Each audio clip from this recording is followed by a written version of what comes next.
Before we go further in the subject of classical mechanics, I would like to review certain mathematical quantities which we are going to encounter frequently in this course, and it will help us keep our later discussions uncluttered. Okay, so we record everything here of all those things which we will require, and later we will just make a reference to what we have discussed today.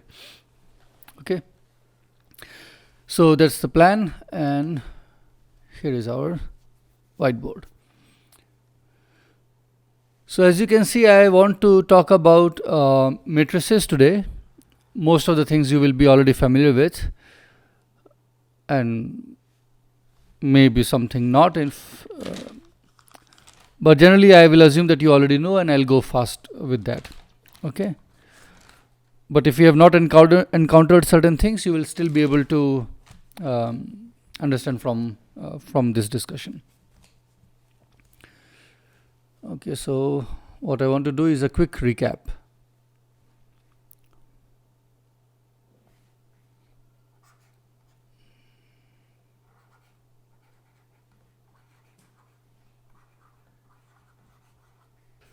So mostly I'll be dealing with square matrices. So if I do not say specifically that I'm talking about a square matrix, you assume that I'm talking about square matrix. So I will be only talking about square matrices in this, and in general they will have a dimension n cross n. So n number of rows and number of columns, that's what a square matrix is.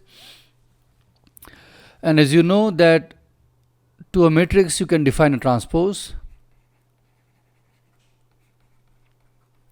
So if you have a matrix M, a square matrix, you can define a transpose M transpose, which you obtain by interchanging the rows and columns. Okay, let's see how you write this down in index notation. So if I want to tell the indices of tell the element of a matrix, so I specify ith row element at the ith row and the jth column, so that you say mij. So this is the entry mij. Okay, so how this mij is related to the elements of M transpose? It's like this. So let's say you ask M transpose, you take that matrix and ask what is the element in ith row and jth column. Okay, and as I said, it's just the interchange of row and columns of M, so it should be mji. Okay, so this is how you should write this expression. Okay, you always have identity matrix at your disposal. Okay, so identity, and whatever problem you're doing, if it involves matrices, identity is there. And identity is all the elements on the diagonal are 1. If you are off the diagonal, it's 0, which means the components, if I want to write down in components, then you can represent your identity matrix by Kronecker delta ij. Okay, that's good. If you have a symmetric matrix, okay, then it implies that M transpose is same as M. Okay, which means that, so let me do it slightly slowly. I know many students get it wrong when they try. They should not, but they do. Let's do this one. Let's say M transpose equal to M, and I want to write down this expression in component form. So I want to use indices I and j to write this. So what you have to do is, on both the sides, so this is a matrix equation, and let's say I want to know ijth element. So I should take the ijth element on the left hand side, I should take the ijth element on the right hand side, which is what this equation is saying. And this implies, and you have already seen what M transpose ij is, it is here mji. So you get mji equals Mij. That's the condition for a matrix to be symmetric. Okay, let's look at an antisymmetric matrix.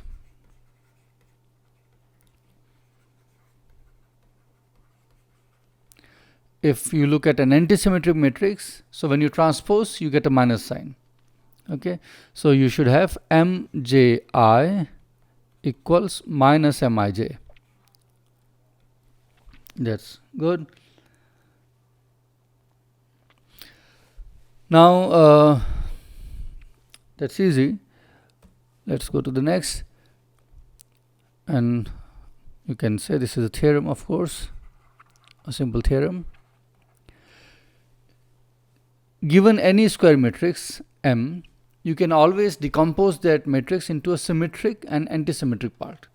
Okay, and in fact you can do more. You can take the symmetric part and further decompose into two parts, one which will be traceless, another which will carry the trace. Okay, so I'll show you a square matrix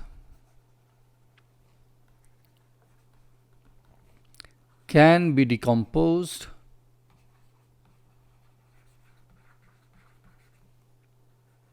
into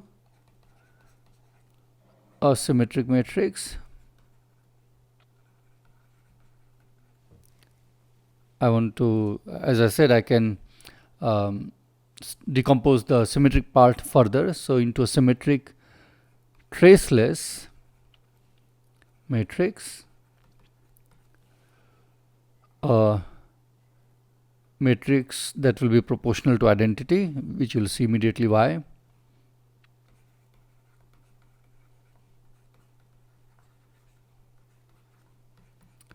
And then an antisymmetric piece.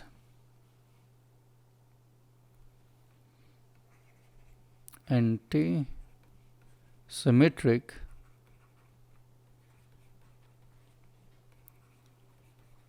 okay, the proof is almost trivial.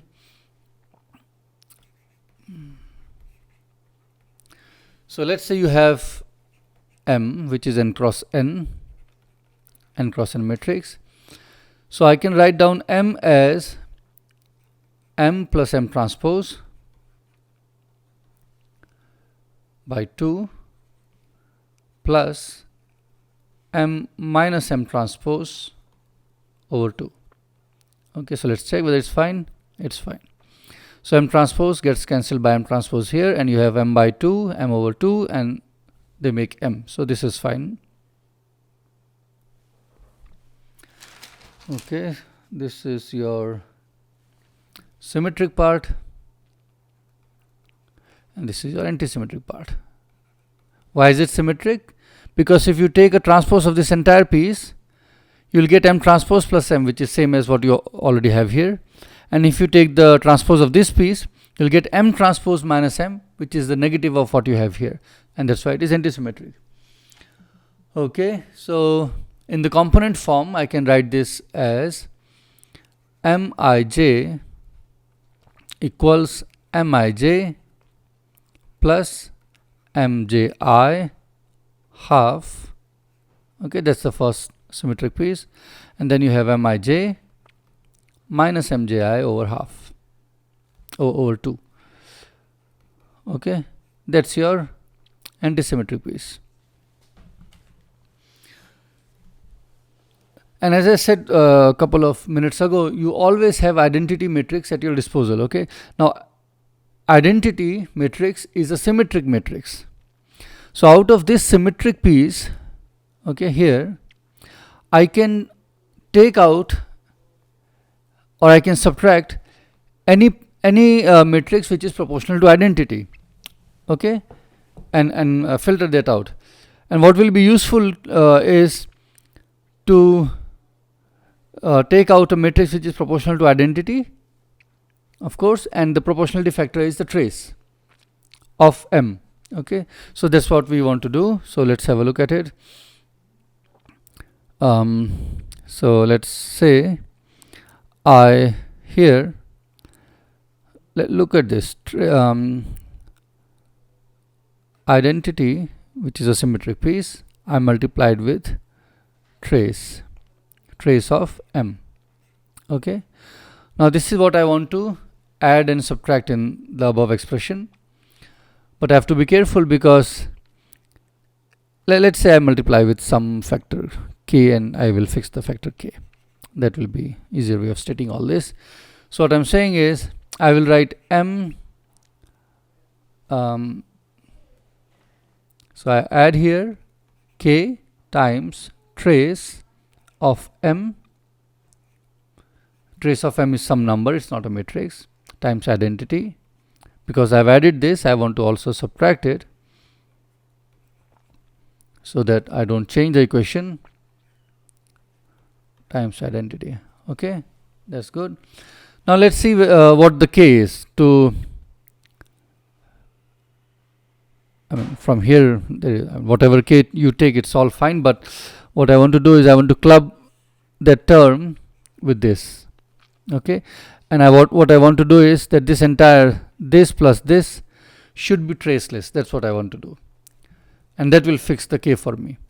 Okay, otherwise you cannot fix k. This is identically true. So let's see. So what I want to do is I want to take half mij plus mji, the term here and the term here, plus k trace of M into identity. Okay, I want this piece to be traceless. That's what I require.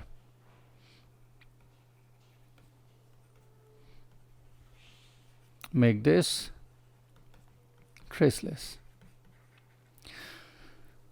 Okay, so let's see. Let's take the trace of it. So I take the trace of it. What do I get? I get half from here. Trace of the matrix and its maybe and that not the transpose is the same. Okay, but I hope you already know that the trace is written as MII, meaning I am summing over the repeated index here. So what is trace? Trace is the sum of diagonal entries, and if you are summing over all these, that's what you get, the sum over all the diagonal entries. So M11 plus M22 and so forth. So here when I'm taking trace, all I have to do is identify I and j and use the Einstein summation convention. So it becomes half MII, which is the trace, again MII, which is the trace of M, plus k is a constant, trace M is a constant, so there's nothing happening there. And then you have identity matrix, which has 1, 1, 1 and number of times on the diagonal. So if you take a trace, you are adding up all those ones, which gives you n, right? Because I'm saying n cross n matrix. And this we want to be 0. This trace we want to be 0. Now this is trace of M, 2 trace of M, these two together, and there's a half, so which gives you trace of M. There's a trace of M here. So from this equation I can remove the trace of M, and what will be left with is 1 plus k times n equals 0. Okay, right, and which means that your k is minus 1 over n. Good. So here in this place I should replace minus 1 over n, and here again, which will make it plus 1 over n because of the minus already which is present. So yeah, so that's, let me write down again. The result is your M I j can be written as Mij plus Mji half. Okay, that's what you already have. Then minus 1 over n, that's what you found, and then you had the trace term, trace of M, and that then you have the identity, and identity is delta ij. Okay, I'm writing in components. Okay, that identity I should have written delta ij here, but it's okay. So you see a minus 1 by, it was n, minus 1 by n trace m times identity. This identity please write down as delta ij. Okay, here also. Okay, so that is your traceless part, plus 1 by n trace of m delta ij. That is your trace part. So you have filtered out the trace, and then you have the antisymmetric piece, half mij minus mji. Okay, so that's the decomposition which you can always make. Okay, that's good, and I believe you already knew it. Okay.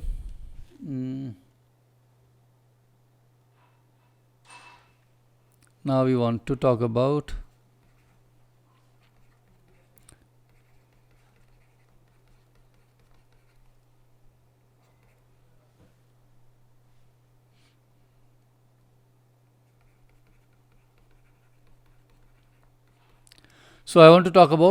the number of independent entries that you have in a symmetric matrix or an antisymmetric matrix. Okay, that's what we want to do, and I'll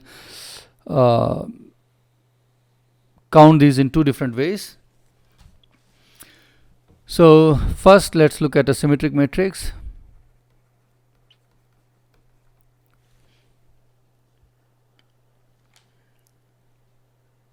Okay, so for symmetric matrix, if you have n cross n matrix, the total number of entries that you have in the entire matrix is n cross n.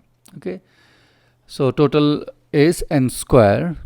So to begin with, we have n square elements,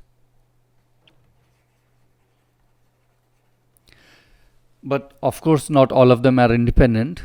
So let's draw here a symmetric matrix. Let me write down. So you have something here, let's say a 3 cross 3, just for the sake of explanation. Okay, you have some entries at all these places.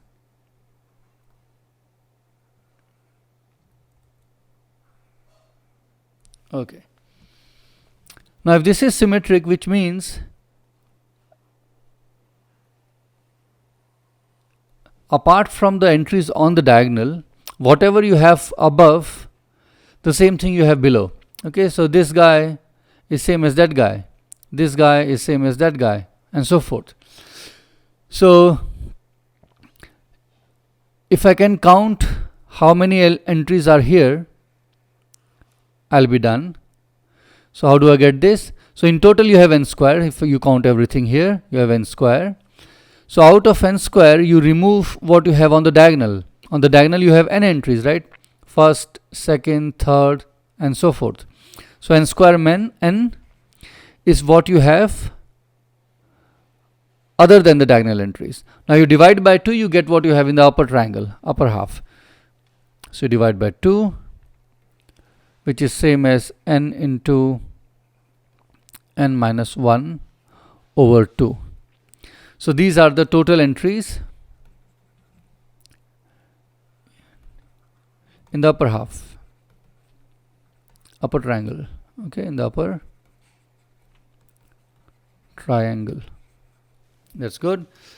So how many we have in total independent ones? Of course, the ones which you have calculated just now, these ones, and I don't bother about these because they are same. And then of course the n on the diagonal.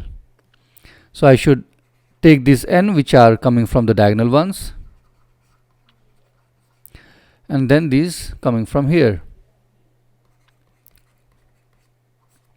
And how much is that? That is n, you take n outside, 2 plus n minus 1 over 2. This is n, 2 minus 1 is 1, which makes it n plus 1 over 2. So these are the total number of entries which are independent for a symmetric matrix, which is correct. Let's check. Let's say you have a 3 cross 3 matrix. So if you had a 3 cross 3 matrix, you should get 1, 2, 1, 2, 3 and 4, 5, 6. 6. Let's see. If n is 3, this is 4. 3 plus 1, 4. 4 over 2 is 2 and 3 times 2 is 6, which is correct. Okay. Now I want to count it in a slightly different way and arrive at the same answer. Okay. So that was first way of looking at it. Second way, not really different actually. So here I say that I have n square elements or parameters which parameterize a symmetric matrix, and then I say how many conditions are there, how many constraints are there on these parameters, and I will remove out of the total number those constraints, and I'll get the number of independent parameters that parameterize a symmetric matrix. Okay, so that's your total number of parameters, not necessarily independent, total number of parameters. Okay, and how many constraints do you have? Let's look at constraints. So the constraint is that Mij is same as Mji. That's what a symmetric matrix is. Now if I equal to j, it says Mii equals Mii. So this is not a constraint. It says whatever you have is whatever you have on the, so it says M11 is M11, M22 is M22, M22. That's saying nothing. That's not putting any constraints. So these don't give any constraints. And only when I is not equal to j, you are going to get constraints. Okay, so when I is not equal to j, it says Mij equals Mji, which is, for example, M12 is M21. So that's a constraint. And how many of such constraints you have? Now you can see that I can take any of the n values, then j can take any of the remaining n minus 1 values. Okay, I don't take again n because one of them is here, right, when they become equal. So n can take any of the n minus 1 values, which is good. So these are the number of constraints, but we are still overcounting because M12 here, let's say it is 1 and 2, and M21, these are same relations, right? So it says M12 is M21, and again you get M21 is M12. So you're counting twice, so you divide by 2. So these are the total number of independent constraints. Yes, total number of independent constraints. So here you have the total number of constraints is n into n minus 1 over 2. Okay, so how do you get the total number of parameters, independent parameters?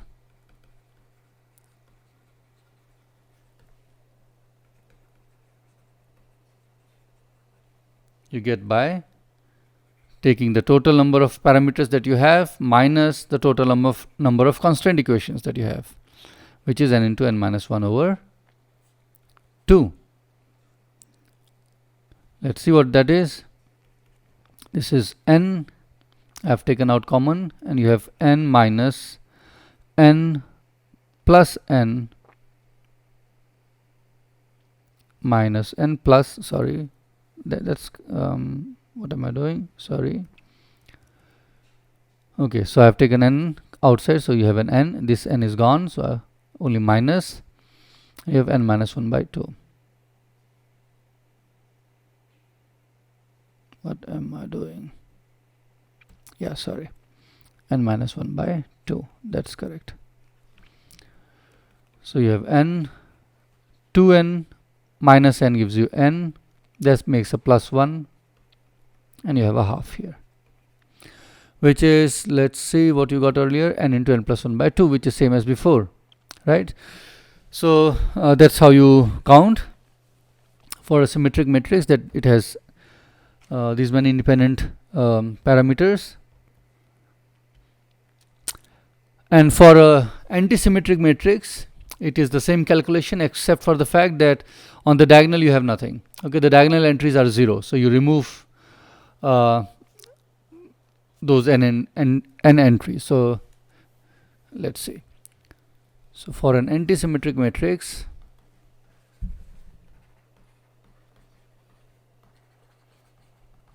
what we can do is we can take the previous result, which was n into n plus 1 over 2. Okay, n into n plus 1 over 2. But now I have nothing on the diagonal. They are all 0, so there is nothing to choose. They are not in. You cannot make a choice of what should be on the first entry, what should be the second entry on the diagonal. So you remove them, okay, because that's in here. So what do you get?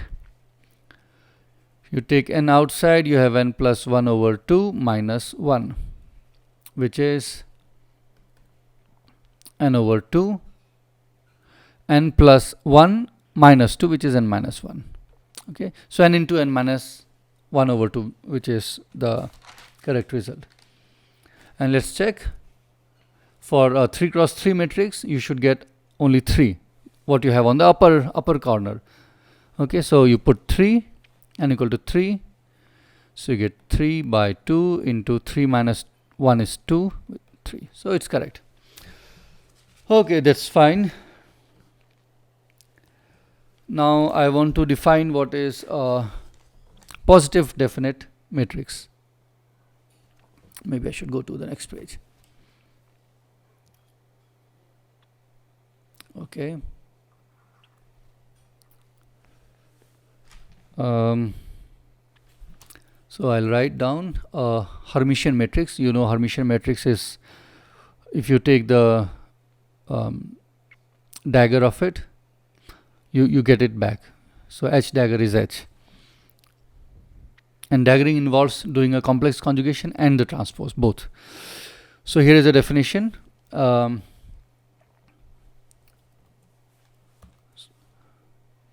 I use a color? No. Let's see. Color.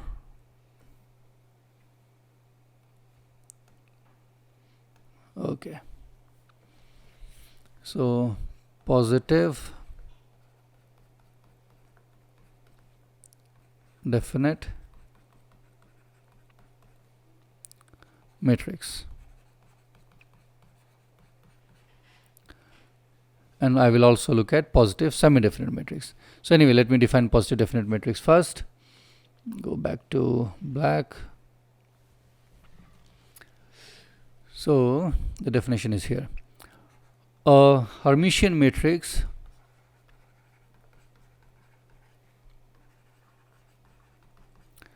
H is positive definite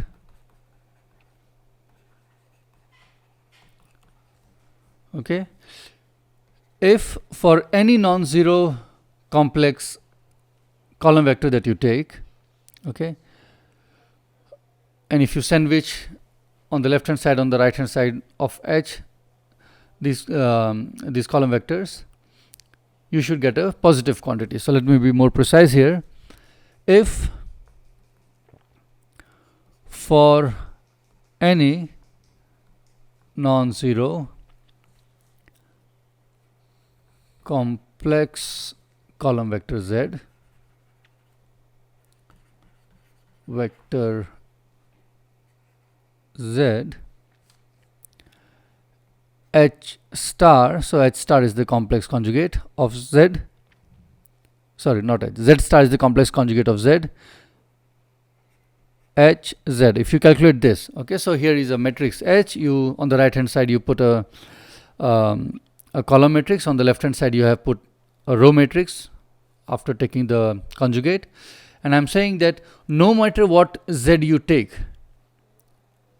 okay, for all Z, if this quantity turns out to be positive, then I will say that H is a positive definite matrix.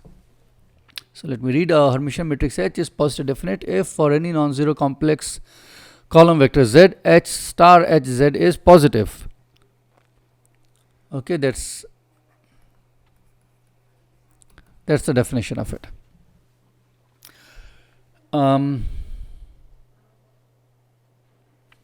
Another definition, I will use some color here. Okay, and the definition is a Hermitian matrix H is positive semi-definite. So I put semi here. If for any non-zero complex column vector Z, H star H is positive or 0. Okay, so the thing which I have written in green applies for only semi-definite. So if you always get positive, not 0, then it's positive definite. If you can also get 0, then it is called positive semi-definite. So that's the definition of it. We'll talk a little bit about this in a while. But before that, I will say something about a symmetric matrix.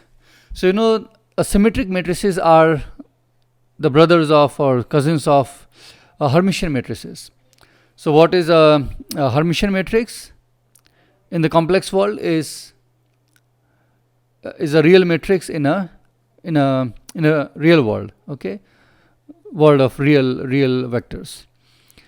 So symmetric matrix is positive definite if it gives you a positive result for whatever Z you take. Okay, so you put a Z. Let's say the symmetric matrix is what I am calling S. Okay, and you multiply by any column which is a real column on the right hand side, and with the same column written as a row on the left hand side. And if you get a positive value for it, then it's a positive definite matrix. So let me write it down here.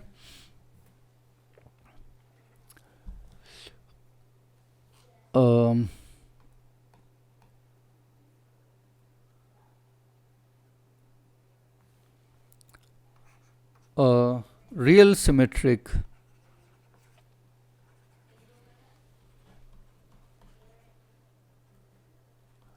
matrix is positive definite if for any non-zero real column, okay, let's call that column as A, you get A transpose S A as positive. Okay, if this is true, then your matrix S is positive definite. If, as before, you get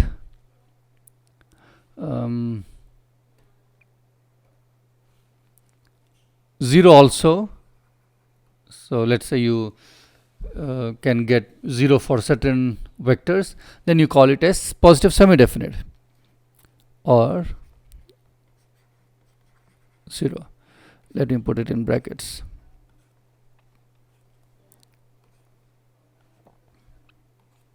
Okay, so these are the definitions.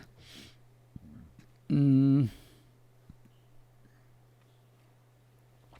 first, let me give you a simple example. I think that will be a nicer thing to do. Yeah. First, let me give you a trivial example. So I am now looking at some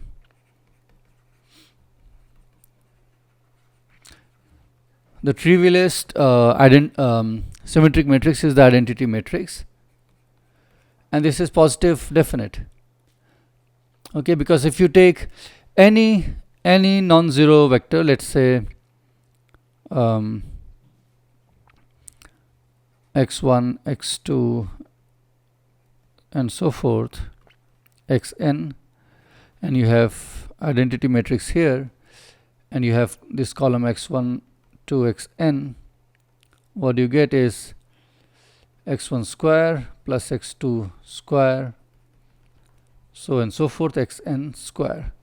Now no matter what x you take, okay, if x1 is -5, x2 is -20, some of them are 0 and some of them are positive, no matter what, because the squares are involved here, whatever you get is always positive. Okay, the only way you can get a 0 here is only if you take the vector itself to be 0. If all these x's are 0, then you get. But then we are saying the definition involves only non-zero vectors. Okay, so this is clearly a positive definite matrix. Let me give you a non-trivial example.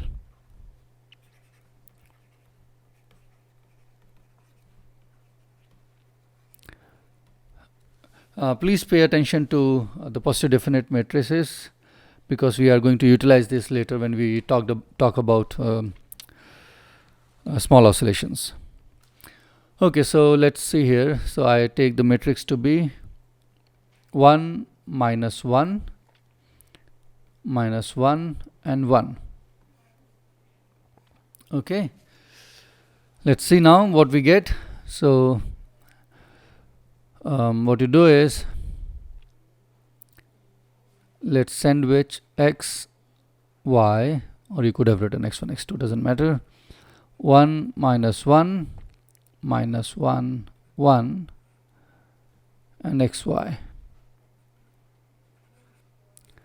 Okay, so I'm taking any x, any y. And what do you get here?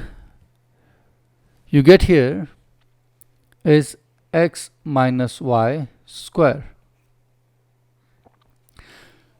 So can you tell me what kind of matrix this is? Is it a positive definite matrix? Is it positive semi-definite matrix, or none of those?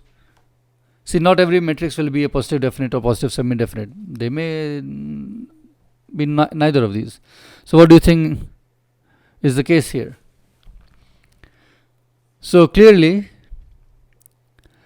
no matter what x and y you choose, you are going to get you are going to never get something which is negative, right, because of the square here. But you can get a 0, because if x and y are same, you get a 0. So if you choose 1, 1 for the vector, you get a 0. You choose 2.5, 2.5, you get a 0. Okay, but if you choose x and y to be different, you get non-zero. So this is clearly an example of a positive semi-definite matrix.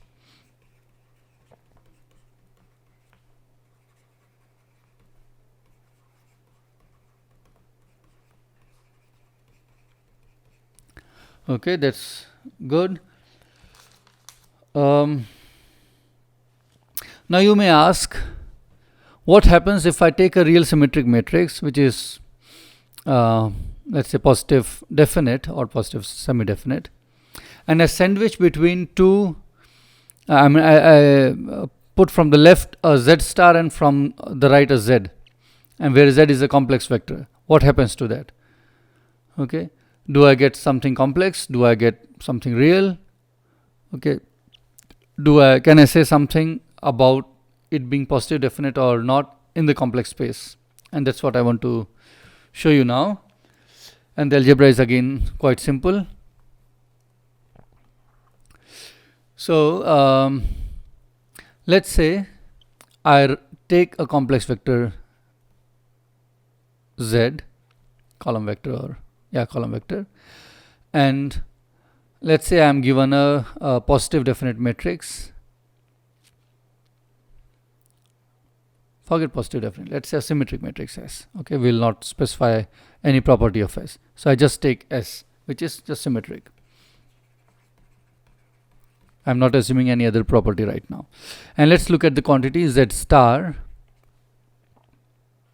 S Z and ask what this is. Okay, so first thing I do is I take the Z and write it in terms of real quantities. So let's say the column Z can be written as this, where alpha and beta are real. Okay, and of course alpha is a column and beta is also a column, real column vector, and this is also a real column vector. So Z star would be your alpha minus I beta, and let's now construct Z star as Z. So you have an alpha plus I beta, okay, times your S times your alpha, sorry, there was a minus sign here, I put a minus sign here, alpha plus I beta. Okay, now if you want to, I want to write this out in components. Okay, so I say what am I using, k. So let me put a index k here, m here, and m. I'm also using Einstein summation convention. Okay, so there's a sum over k and m, and this is how you write a product. Okay, that's good. So I have 4 terms here. So I multiply alpha s alpha, so I get alpha k s k m and alpha m. Let me multiply the betas. You get I square is -1, and there's minus already there, so that makes a plus. So you have a beta k s k m beta m. That's good. Then you have the cross terms involving alphas and betas. So let's look at them. You get alpha k s k m beta m, and there's a I sign, I here, and this one will give you minus I beta k s k m, and from here you get an alpha m. Okay, let's look at these two terms. You see, these k and m are repeated, they are dummy, so I can interchange. So instead of k I can start writing m, and instead of m I start writing k. So I look at this term. This one I will write it as, I keep the minus I also with me, minus I beta m s m k alpha k. Okay, so I've just interchanged the dummy indices, so which I am allowed to. Now your S is a symmetric matrix, so SMK is same as SKM as you saw earlier. So I can write this as minus I beta m s km alpha k, which is nothing but minus I. Let me write down first alpha k skm beta m. This term is same as this term except for the minus sign. Okay, so these two cancel. So this cancels against this, and what I'm left with is only these two. And at where alpha and beta are real vectors. So now you see, and first thing you realize is that even though your z is complex, you can always split this into terms involving only the real parts, and there is no complex left around. Okay, and also if S is positive definite, then this will be positive and this will be also positive. Both these will be positive, which means this will also be positive even in the complex space. Okay, so that's one thing which I wanted to tell about, which we will utilize later when we talk about oscillations. Okay, and I want to talk about two very simple theorems which will again be very useful. Let's talk about them. So I call them two simple theorems because they are simple. What happened?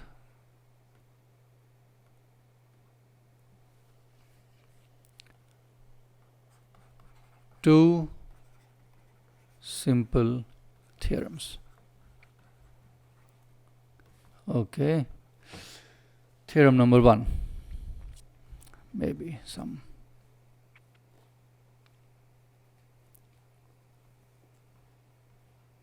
color will be nice. Okay. Okay, let me see what I've written.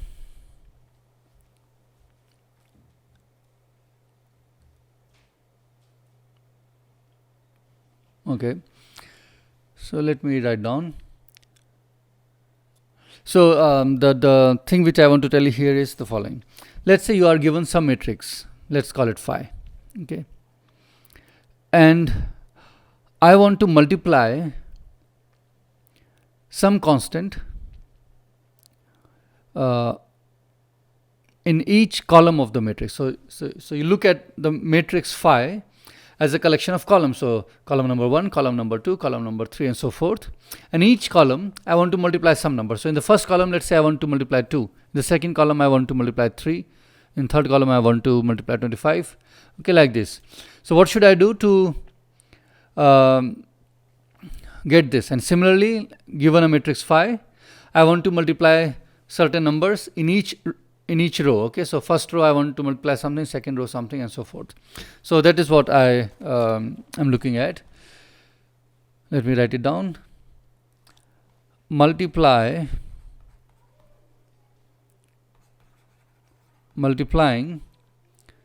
each column of a square n cross n matrix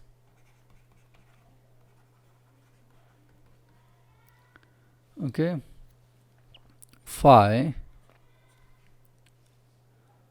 by a constant, and because these constants could be different, let me write down this by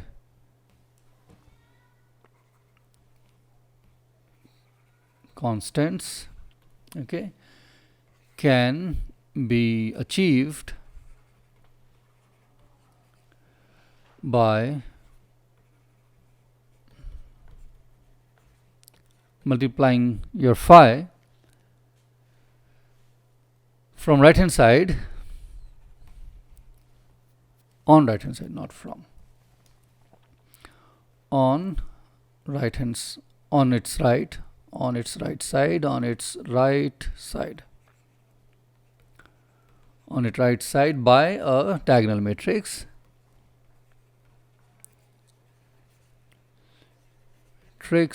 lambda.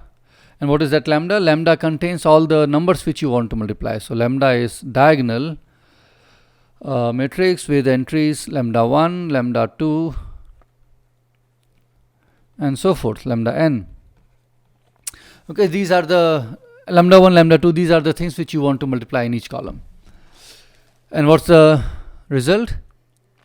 So here I am writing multiplying each column of a square n cross n matrix phi by constants can be achieved by multiplying phi on its right side by a diagonal matrix lambda, where lambda is this.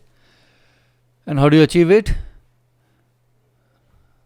By multiplying on the right hand side, which is your phi. If you do this, if you do this, then you will achieve what you have desired. Let me give a quick proof. It's trivial. So what I want to do is I want to start from let me use small phi to denote the entries. So let's say I have phi I k. K is the one which labels the columns. So what I want to do is go from here to phi I k, but each entry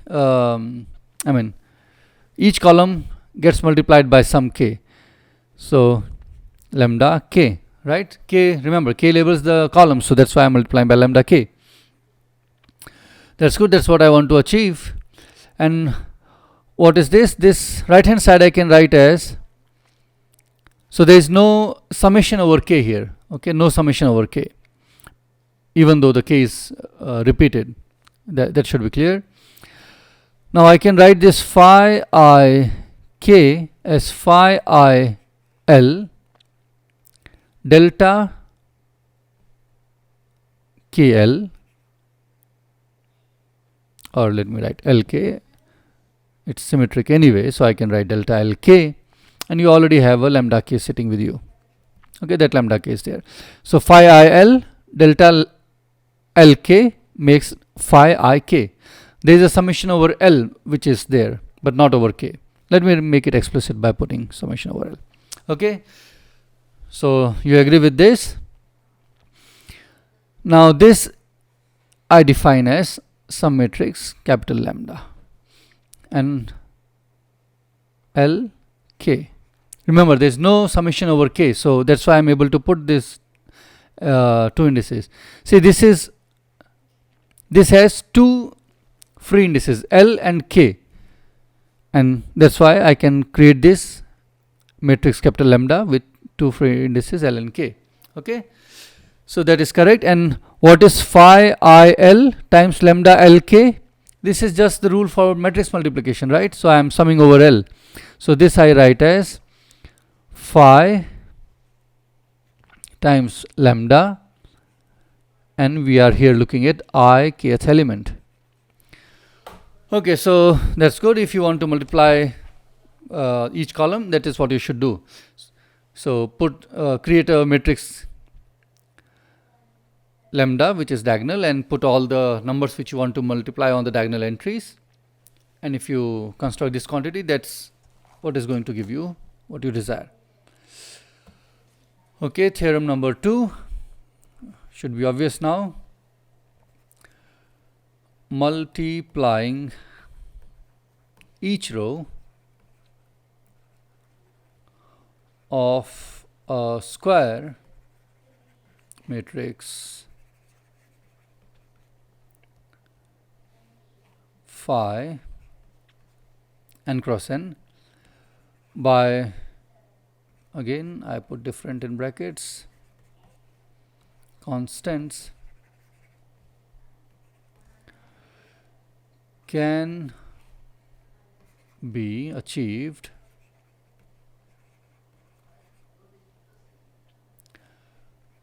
by multiplying phi from the left, by multiplying phi on left with, again, the same diagonal matrix which we had earlier, matrix lambda, which is diagonal of, whose diagonal entries are the constants which you want to multiply. Okay, that's what it is. So phi should go to lambda phi. That's what it is. Let me prove it again. It's simple, trivial as before. So you have here this thing. So take the phi ik element. Now I labels the row. So because you want to multiply in each row something, so on ith row you want to multiply lambda I. So this is what you want to achieve, right? This is where you want to arrive at. And this you can write as before as phi. Again, there is no summation over I, that you remember, even though they are repeated. So let me write phi lk delta IL. Okay, if I write this, I have made this into phi ik. Okay, so that is how I have lifted off I from the phi and put on the delta. This you can always do. Okay, so given one index, you can always pull out from some quantity and put on another using a delta function. That's fine, but our lambda I is still there. There is no summation over I, but there is a summation over L. Let me make it explicit by putting this. That's good. Now again, as before, I define this as matrix lambda, and I is a free index, and L is also free, at least in here, in this part. Okay, and you see now what you have is summation over L, lambda IL phi LK, which is nothing but the matrix multiplication rule, lambda times phi, and you are looking at the I kth element of it. Okay, so we see that we have achieved it. Okay, I'll stop here, and we will talk more about matrices and other related quantities which we are going to utilize in the later parts of the course. Okay, so see you in the next video.